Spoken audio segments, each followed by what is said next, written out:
Om Shri Sai Ram, Chapter 24. Baba's Wit and Humour, Chana, Leela, Hemadpant, Sudama, Anna, Chichanikar and Maushibai. Preliminary.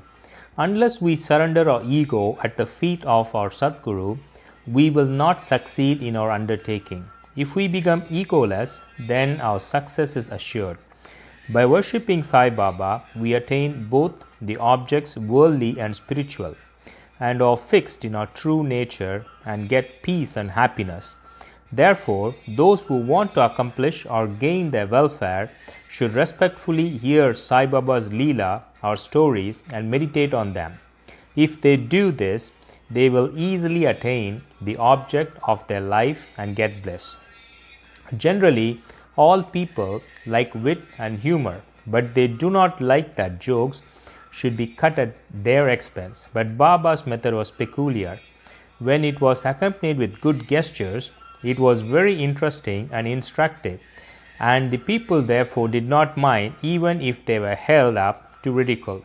Hemadpant gives his own instance below. Chana Leela. In Shirdi, a special bazaar was held every Sunday, and people from the neighboring villages came there, erected booths and stalls in the open street, and sold their wares and commodities. Every noon the masjid was crowded, but on Sunday it was crowded to suffocation. On one such Sunday, Hemadpant sat in front of Baba, shampooing his legs and muttering God's name.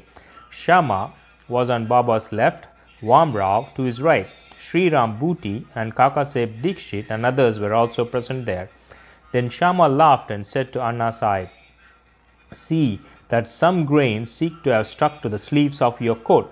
So saying, he touched the sleeve and found that there were some grains.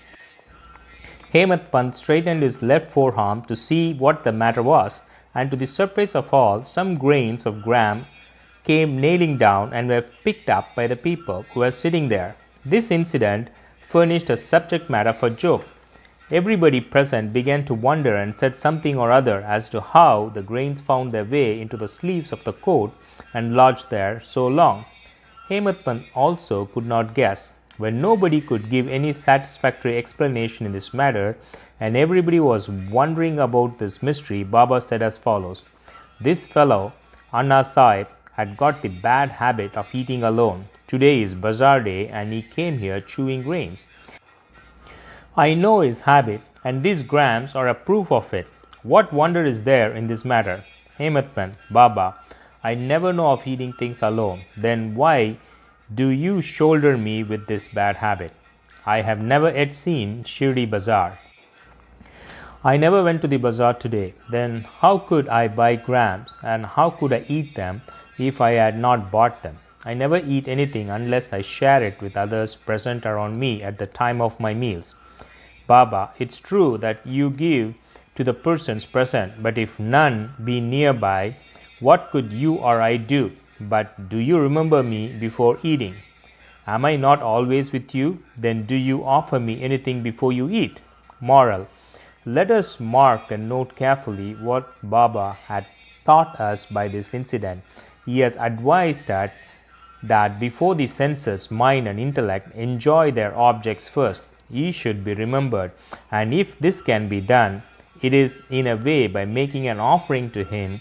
The senses, etc., can never remain without their objects. But if those objects are first offered to the Guru, the attachment for them will naturally vanish. In this way, all the vrittas, subtle thoughts regarding desire, anger, avarice, etc., should first be offered and directed to the Guru. And if this practice be followed, the Lord will help you in eradicating all the vrittas. When before enjoyment of the objects you think that Baba is present, the question whether the object is fit to be enjoyed or not will at once rise. Then the object that is not fit to be enjoyed will be shunned, and in this way our vicious habits or vices will disappear and our character will improve. Then love for the Guru will grow and pure knowledge will sprout up. When this knowledge grows, the bondage of body consciousness, we are the body, will snap, and our intellect will be merged in spirit consciousness. We are the spirit. Then we should get bliss and contentment. There is no difference between Guru and God. He who sees any difference in them finds God nowhere. So, leaving aside all ideas of differences, we should regard Guru and God as one. If we serve our Guru as stated above, God will be certainly pleased, and by purifying our minds will give us self-realization. To put the matter in a nutshell, we should not enjoy any object with our senses, etc., without first remembering our Guru. When the mind is trained in this way, we will be always reminded of Baba, and our meditation on Baba will grow apace. The Sagun form of Baba will ever be before our eyes, and then devotion, non-attachment, and salvation will all be ours. When Baba's form is thus fixed before our mental vision, we forget hunger, thirst, and the sansar world. The consciousness of worldly pleasure will disappear, and our mind shall attain peace and happiness. Sudama's story. When the above story was being narrated, Hemadpant was reminded of a similar story of Sudama, which illustrates the same principle, and therefore it is given here. Sri Krishna and his elder brother Balaram were living with co-student named Sudama in the ashram of their guru Sandipani. Once Krishna and Balaram were sent to the forest for bringing fuel. Then the wife of Sandipani sent Sudama also for the same purpose, with some quantity of grams for the three. When Krishna met Sudama in the forest, he said to him, "Dada, I want water, as I am thirsty." Sudama replied, "No water shall be drunk on an empty stomach, so it's better to rest a while." He did not say that he had got grains with him and that Krishna should take some. As Krishna was tired, he lay down for rest on the lap of Sudama and was soon snoring. On seeing this, Sudama took out the grams and began to eat. Then Krishna suddenly asked, "Dada, what are you eating? What is the chitter-chatter sound?" He replied, "What is there to eat? I am shivering with cold and my teeth are chattering. I can't even repeat Vishnu Sahasranamam." Hearing this, the omniscient Krishna said, "I had just a dream in which I saw a man eating things of another, and when asked about this, he said, 'What dust should he eat?' meaning thereby that he had nothing to eat. The other man said, 'Let it be so. Dada, this is only a dream. I know that you won't eat anything without me. Under the influence of the dream, I asked you what you are eating.' If Sudama had known the omniscient Sri Krishna and his Leelas, he would not have acted as he did. Therefore, he has to suffer for what he did. Though he was a chum of Sri Krishna, he had to pass his later life with utter poverty. But when he later offered Krishna a handful of parched rice earned by his wife with her own labor, Krishna was pleased and gave him a golden estate to enjoy. This story should be remembered by those who have the habit of eating things alone without partaking them with others. The Shruti also emphasizes this lesson and asks us to offer things first to God and then enjoy them after they are renowned by Him. Baba also has taught us the same lesson in his inimitable and humorous way. Anna Chichanikar was Maushibai. Hemadpant now describes another witty incident in which Baba played a peacemaker's part. There was one devotee by name Damodar Yanasham Babre, alias Anna Chichanikar. He was simple, rustic, and straightforward. He cared for nobody and always spoke plainly and carried all dealings in cash. Though he looked outwardly harsh and uncompromising, he was good-natured and guileless. So Saibaba loved him. He has willed away all his property to Shri Sai Baba Sansthan, Shirdi.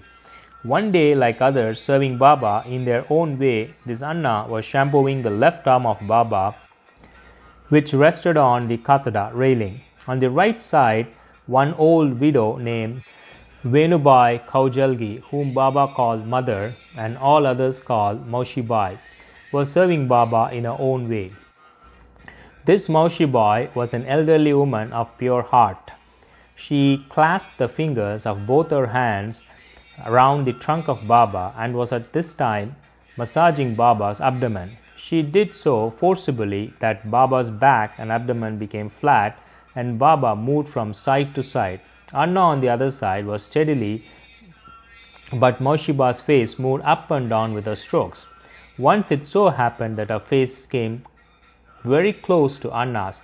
Being of a witty disposition, she remarked, "Oh, this Anna is a very lewd fellow. He wants to kiss me. Even being so old with grey hair, he feels no shame in kissing me."